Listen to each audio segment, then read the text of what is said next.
Olá pessoal, tudo bem? Na aula de hoje vamos continuar falando sobre teste T, mas dessa vez a gente vai falar sobre teste T pareado, tá? Então, teste T para amostras dependentes uma da outra. E no exercício de hoje vamos trazer um assunto bem importante que está relacionado com a hipertensão arterial, ou seja, o aumento da pressão arterial, tá bom? Então, vamos tentar associar aqui um assunto, que está presente no nosso dia a dia, por meio de um exercício, aplicando a bioestatística nesse exercício referente a esse assunto atual, tá bom? Então, vamos aqui para o nosso enunciado. Segundo pesquisas realizadas pelo Ministério da Saúde, 1 em cada 4 brasileiros é diagnosticado com hipertensão. Um dos fatores de risco para o desenvolvimento desta doença é o consumo excessivo de sódio, uma vez que o brasileiro consome, em média, 12 gramas de sódio por dia, mais que o dobro recomendado pela Organização Mundial da Saúde, que seria menos de 5 gramas por dia. Então, diante disso, um grupo de nutricionistas deseja avaliar se a inserção de uma dieta com quantidade de sódio controlada, ou seja, abaixo de 5 gramas por dia, é capaz de reduzir a pressão arterial sistólica em pacientes hipertensos. Para isso, 7 pacientes hipertensos foram selecionados e mensurada a respectiva pressão arterial sistólica. Estes pacientes foram submetidos a essa dieta controlada por 4 meses e, ao término desse período, foi mensurada a pressão arterial sistólica desses pacientes novamente, tá? Então, temos aqui a pressão arterial sistólica desses pacientes antes da dieta. Eles realizaram essa dieta por 4 meses e depois mensurado novamente a pressão arterial sistólica após a dieta, tá? Então, nosso objetivo aqui é investigar se essa dieta controlada, com redução de sódio, foi capaz de reduzir os níveis de pressão arterial sistólica desses pacientes hipertensos, Então, mais uma vez, temos aqui 2 grupos, Os valores de pressão arterial sistólica desses pacientes em miligramas, em milímetros de mercúrio, na verdade, antes da dieta, e esses valores após a dieta, tá? Então, 2 grupos, toda vez que tivermos 2 grupos, vamos realizar teste T e suas variações não paramétricas, Contudo, temos aqui os mesmos pacientes considerando a linha, Então, aqui na linha 1, o valor da pressão arterial sistólica do paciente 1 antes da dieta e após a dieta, do paciente 2 antes da dieta e após a dieta, e assim sucessivamente. Então, temos aqui 2 grupos, só que esses 2 grupos são grupos dependentes um do outro. Então, quando temos amostras dependentes uma das outras, chamamos elas de amostras pareadas, tá? Então, temos aqui um grupo pareado. Então, vamos copiar aqui os nossos dados, os pacientes antes e após a dieta. Vamos lá no Prisma. E vamos pedir um teste de coluna, que os testes T e suas variações não paramétricas encontram-se dentro da aba de colunas. Eu vou colar aqui os meus dados. Então, temos o valor antes e após a dieta. Então, toda vez que formos fazer testes de coluna, com variáveis quantitativas, é importante que a gente realize a nossa inferência estatística, tá? Como se encontra distribuído os nossos dados. Lembrando que quando a gente for realizar um teste T pareado, o teste T pareado necessita um dos critérios, né, para realizarmos esse tipo de teste é que os dados apresentem uma distribuição normal. Então, onde a gente consegue verificar, realizar, né, essa inferência estatística e verificar como se encontra a distribuição dos nossos dados? Podemos avaliar isso lá na nossa coluna estatística, tá? Então, onde a gente encontra a coluna estatística? Basta a gente vir aqui em análise. Aqui o Prisma vai trazer pra gente uma janela para análise de dados, né? E a gente vem na opção de coluna estatística. Então, dá um OK. Aqui ele vai abrir para a gente os parâmetros da coluna estatística. E sempre é interessante a gente avaliar o coeficiente de variação, o skewness e a kurtose, e os outros parâmetros o Prisma já traz pré-selecionado para a gente. Isso aqui no caso de teste T e testes relacionados a variáveis quantitativas, tá? Em relação à análise da distribuição, se os nossos dados apresentam ou não uma distribuição normal, onde mais podemos verificar a partir de testes clássicos? Aqui embaixo. Então, o Prisma traz para a gente aqui na versão 7 3 testes clássicos, né, para avaliarmos a distribuição dos nossos dados, que são os testes de De Augustin e Pearson, Shapiro-Wilk e Kolmogorov-Smirnov. Então, de acordo com o N que o Prisma permite avaliar cada teste, o nosso N amostral é de 7 indivíduos por grupo, né? Então, como eu já disse em algumas aulas para trás, o teste de De Augustin e Pearson, teste de normalidade de De Augustin e Pearson, permite análise de normalidade com um N mínimo de 8, isso aqui no Prisma 7, tá? O teste de normalidade de Shapiro-Wilk permite análise de normalidade com um N mínimo igual ou maior que 3. E o teste de Kolmogorov-Smirnov no Prisma 7 permite a análise de normalidade com um N mínimo de 5, tá? Igual ou maior que 5. Então, de acordo com o nosso N aqui, temos um N de 7. Os únicos testes que a gente pode realizar aqui seriam o teste Shapiro-Wilk e o teste Kolmogorov-Smirnov. Lembrando que os testes de normalidade, a normalidade não deve ser baseada apenas em um único teste, tá? E sim no conjunto de dados. Ou seja, a escolha ou não de um teste paramétrico, a escolha ou não de um teste que obedece uma distribuição normal, não deve ser única e exclusivamente baseada, por exemplo, no critério de um teste, por exemplo, de Shapiro-Wilk, ou apenas no teste Kolmogorov-Smirnov, mas sim no conjunto de dados analisados, tá? No conjunto de dados de informações analisadas. Outra questão também que deve ser considerada é em relação ao poder do teste de normalidade, e não apenas no N amostral, né? Mas isso vai ser assunto de uma próxima aula. Então, vamos dar OK aqui. Então, vamos realizar a nossa inferência estatística, né? Vamos analisar os nossos dados da nossa coluna estatística.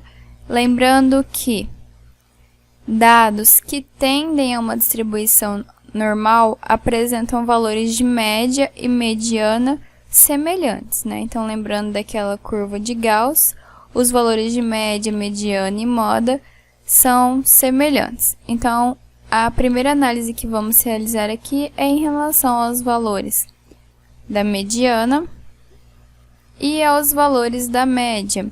Então, aqui dentro do mesmo grupo, valores de mediana e média, uma vez que eles estão próximos, esses valores tendem a uma distribuição normal, tá? Então, aqui no segundo grupo estão bem próximos aqui, até que estão consideravelmente próximos. Outro tipo de análise em relação ao coeficiente de variação. O coeficiente de variação está relacionado com medidas de dispersão, né? Como se encontra a dispersão dos meus dados. Então, quanto menor o meu coeficiente de variação, mais homogêneo se encontram os meus dados. Então, aqui o meu coeficiente de variação está ótimo, né? 10% e 4%. Então, meus dados se encontram bem homogêneos. Outra medida a ser avaliada são os valores de skewness e kurtose. Então, valores de skewness. Skewness, ou seja, assimetria, né? O Prisma traz pra gente um range de -1 a +1. Dentro desse range, os valores tendem à normalidade. Então, aqui no primeiro grupo, temos dados tendendo um pouco à assimetria, né? Então, aqui no caso, a assimetria positiva, cauda mais alongada à direita e amostras acumuladas à esquerda.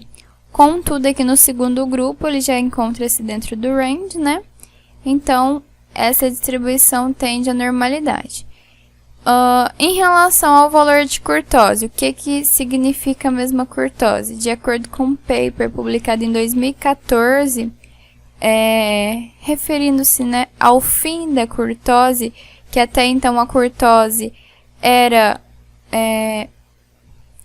Até então a kurtose estava relacionada, né, ao pico da distribuição, ou seja, platicúrtica, leptocúrtica ou mesocúrtica, mas em 2014 foi realizada uma simulação, né, com uma série de dados, mostrando que a kurtose nem sempre está relacionada com o tipo de pico que a distribuição apresenta, mas sim a uma maior ou menor propensão à presença de outliers. Então, quando temos uma kurtose positiva, temos uma maior propensão à presença de outliers.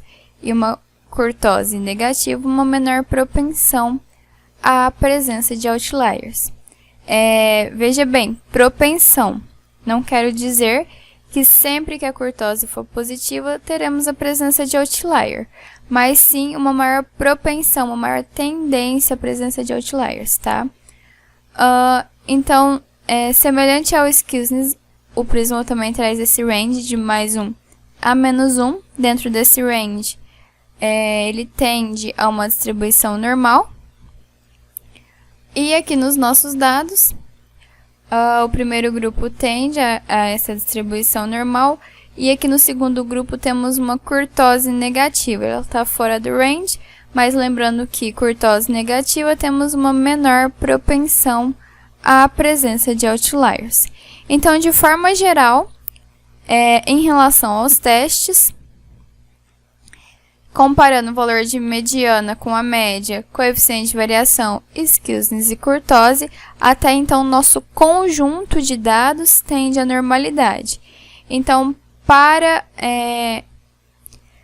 associarmos esse conjunto de dados, podemos agora observar os testes de normalidade propriamente dito. Então, aqui no caso, fizemos o teste de Shapiro-Wilk e de Kolmogorov-Smirnov, e ambos os testes apresentaram uma distribuição normal, tá? Então, esse conjunto de dados, e não apenas um único dado isolado, corrobora com uma tendência à normalidade, com uma tendência a uma distribuição normal, tá? Então, como eu já disse no início do vídeo, para realizarmos um teste T, que é um teste paramétrico, temos como critério a normalidade. Então, nosso conjunto de dados tende à normalidade. Então, esse critério para realizarmos o teste T foi suprido. Lembrando que temos grupos pareados, então o teste que a gente vai realizar é um teste T pareado, tá? Então, assumindo a normalidade a partir desse conjunto de dados, vamos para o nosso teste T propriamente dito. Então, vamos selecionar aqui os dados. Lembrem sempre de selecionar aqui os dados.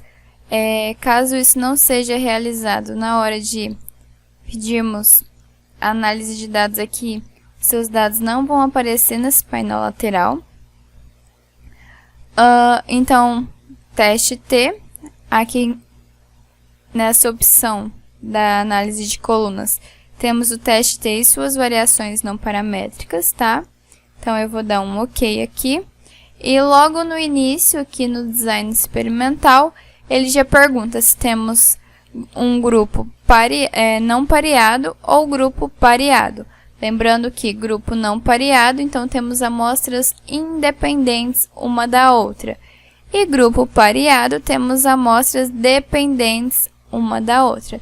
No nosso caso, temos amostras dependentes uma da outra, ou seja, o grupo de hipertensos antes da dieta, né? E o grupo após os 4 meses de dieta. Então, é o mesmo indivíduo em tempos diferentes, tá? Então, aqui no nosso design experimental, temos um teste pareado. Depois, o Prisma pergunta para a gente, esses dados assumem ou não uma distribuição gaussiana? E podemos observar que o nosso conjunto de dados assume sim uma distribuição gaussiana. Então, vamos utilizar um teste paramétrico. E podemos dar OK.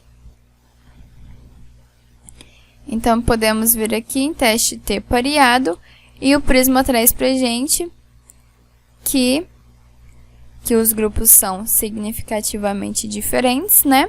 Então, existe sim uma diferença antes e após essa dieta controlada em relação aos níveis de pressão arterial sistólica destes pacientes, tá? Então, vamos lá no nosso gráfico, né? Então, vemos aqui em gráfico. Lembrando que temos um teste paramétrico. O gráfico ideal quando temos um teste paramétrico são os gráficos de barra, né? Que eles serão expressos por média e desvio padrão. Contudo, quando temos esse teste paramétrico pareado, podemos utilizar outro tipo de gráficos, que são esses gráficos chamados before-after, tá? Então, aqui seria o valor da pressão arterial sistólica desses pacientes antes da dieta e o valor da pressão após a dieta. Então, lembrando, quando temos um teste paramétrico, o gráfico mais indicado é o gráfico de barras, que vai expressar média e desvio padrão. Contudo, se esse teste for paramétrico pareado, podemos expressar também na forma do gráfico de before-after. Eu vou dar um OK aqui, só para ficar mais fácil de visualizarmos. Então, aqui no nosso eixo Y, vamos colocar pressão arterial sistólica, expressa em milímetros de mercúrio, né? Tá vendo que esses níveis de pressão estão meio que agrupados? Então, eu vou mexer aqui no meu eixo Y para tentar desagrupar um pouco esses valores, tá? Então, como que eu consigo mexer no meu eixo Y? Como que eu consigo fragmentar o meu eixo Y para uma melhor visualização? Basta eu dar um duplo clique aqui no eixo Y, lembrando que eu venho com a seta do mouse e assim que eu sobrepor ela ao eixo Y, ela vai ficar com um sinal de mais no interior da seta.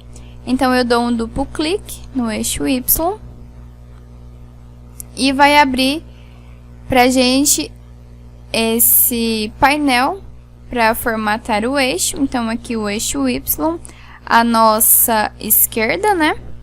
Então, aqui em Gaps and Directions, eu vou tirar o padrão e vou pedir para fragmentar o meu eixo em 2. Na verdade, eu não vou fragmentar, não. Eu vou deixar como padrão, só que eu vou tirar a determinação do range automático, né? Do intervalo automático, e vou pedir para ele iniciar em 100 milímetros de mercúrio e deixar aqui o máximo como, deixa eu ver aqui, como 200 mesmo. Vamos aplicar para ver como fica. Então, aqui a gente já consegue visualizar melhor como se encontra esse decaimento de pressão arterial sistólica. O meu gráfico está apenas com 3 valores, né? Eu vou tentar fragmentar ele em mais valores para ficar uma visualização mais clara. Então, eu posso novamente vir com a seta do mouse no eixo Y. A seta do meu mouse vai ficar com o sinal de mais no interior dela. Eu dou um duplo clique no eixo Y. E aqui ele está com espaços com intervalos regulares de 50 em 50. Eu vou colocar esses intervalos de 20 em 20. E entre esses intervalos, eu vou colocar 2 tiquezinhos entre eles. Então, eu vou dar um OK. E ficou fragmentado dessa forma o meu gráfico, tá? Então, vamos representar também a diferença estatística, né? Que houve entre os grupos. Então, eu vou representar essa diferença estatística por um asterisco.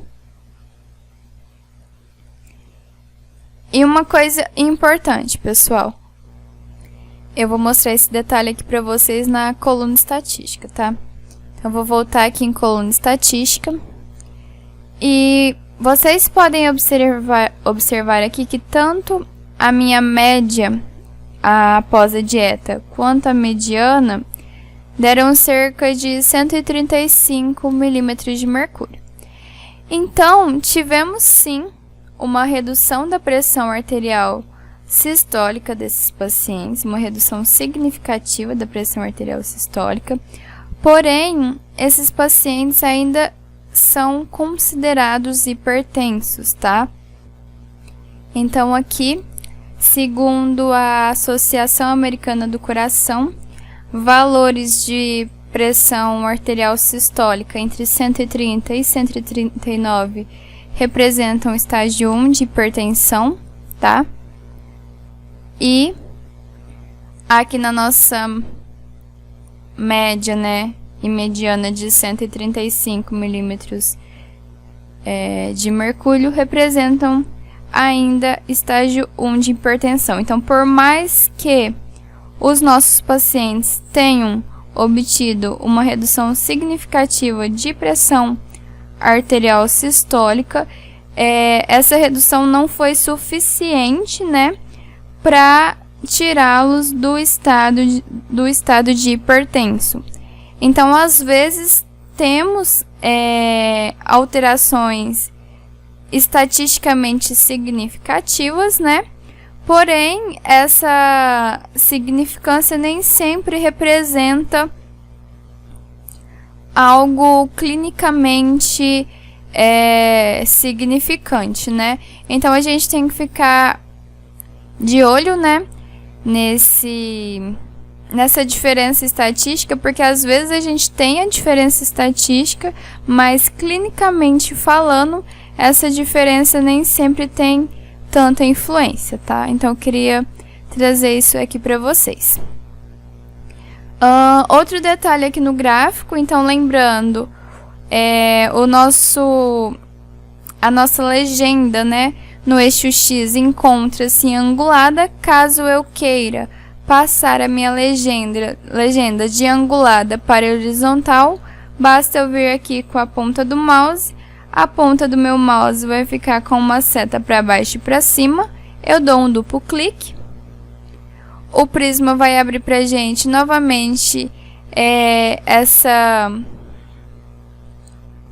janela para formatar o eixo X.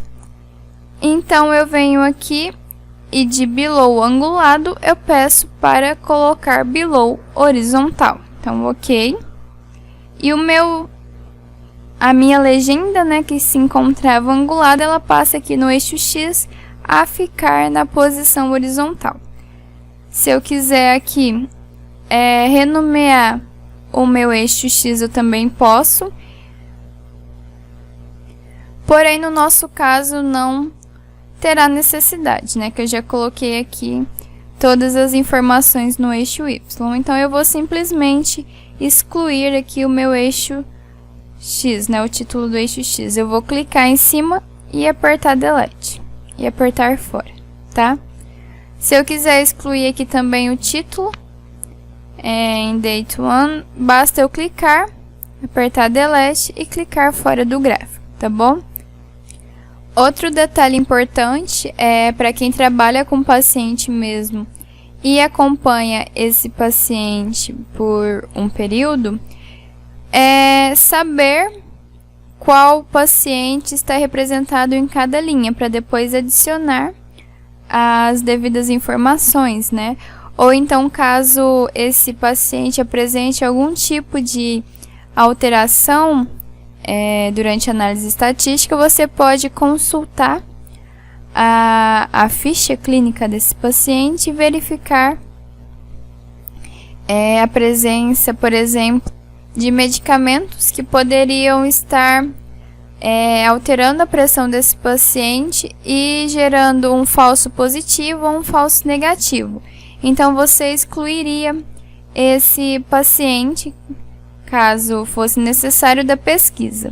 Mas para isso, vocês têm que saber qual que é o paciente, certo? Então, aqui, vou voltar aqui em dados. E se eu chegar com a ponta do meu mouse aqui entre o grupo A e os valores, tá vendo que a seta do meu mouse fica com uma seta voltada para a direita e outra para a esquerda? Eu posso então dar um clique, um duplo clique e arrastar. Então aqui abre pra gente na região esquerda um espaço para que a gente informe ou as iniciais ou o nome do paciente. Normalmente a gente coloca o código ou as iniciais do paciente para ficar mais ético, né? Então, dessa forma, a gente consegue acompanhar o paciente e, na presença de algum tipo de alteração, podemos avaliar com calma determinado paciente. Então, aqui eu vou colocar umas iniciais aleatórias, né?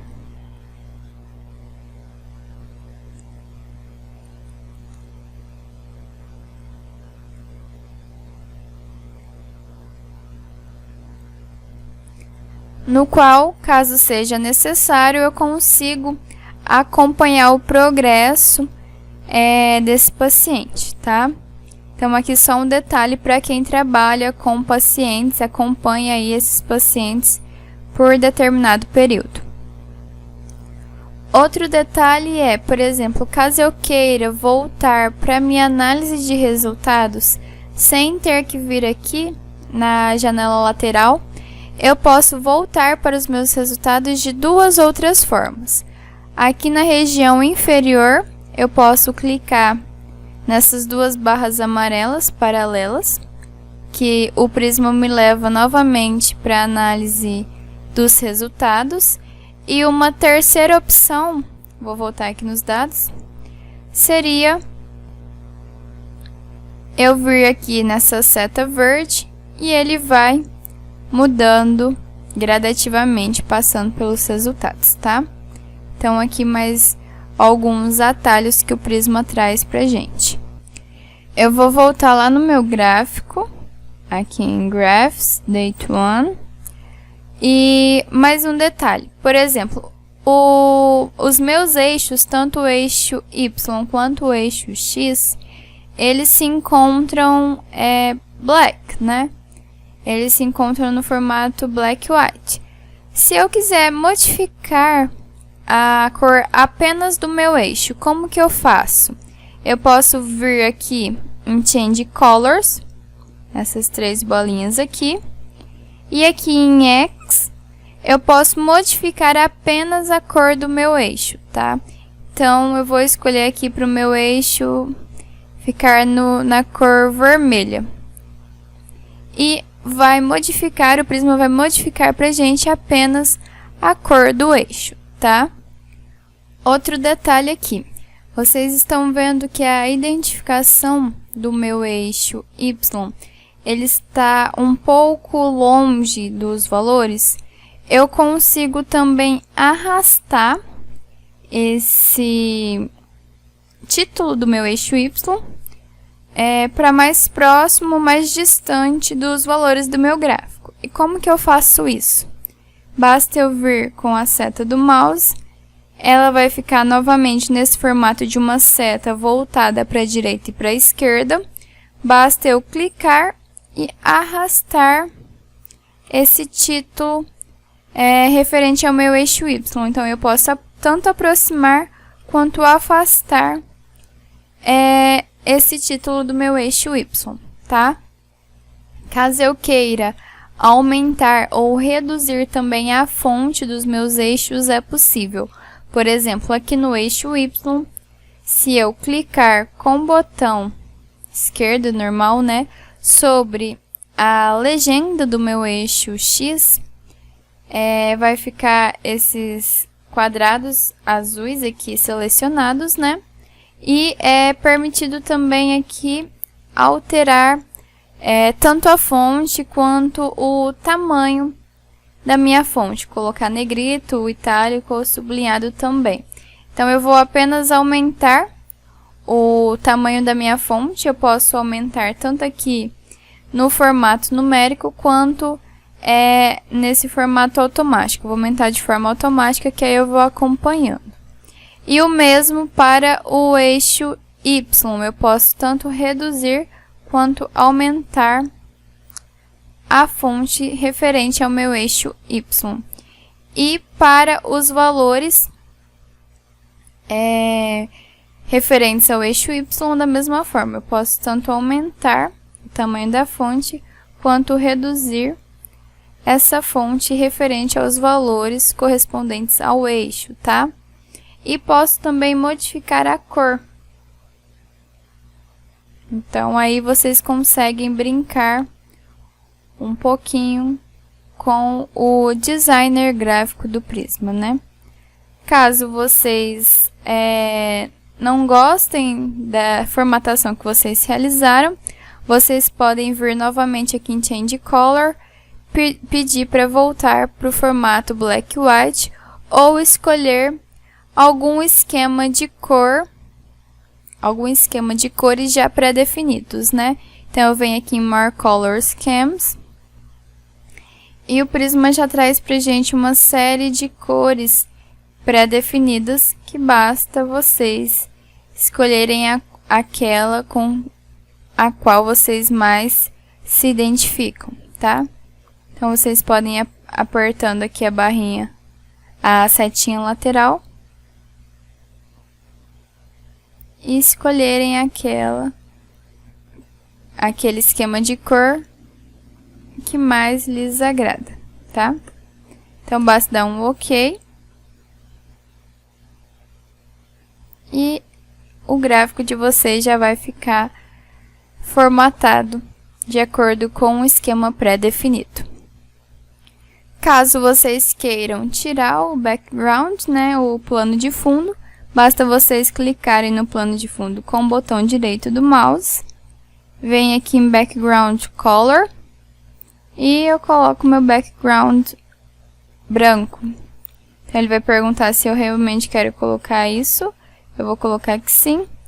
E eu fico com meu background branco, tá ok? Então, pessoal, na aula de hoje é isso. Então, na aula de hoje a gente aprendeu sobre teste T pareado, né, para amostras pareadas, amostras dependentes. E caso alguém tenha alguma dúvida, alguma sugestão, alguma crítica, pode deixar aqui pra gente.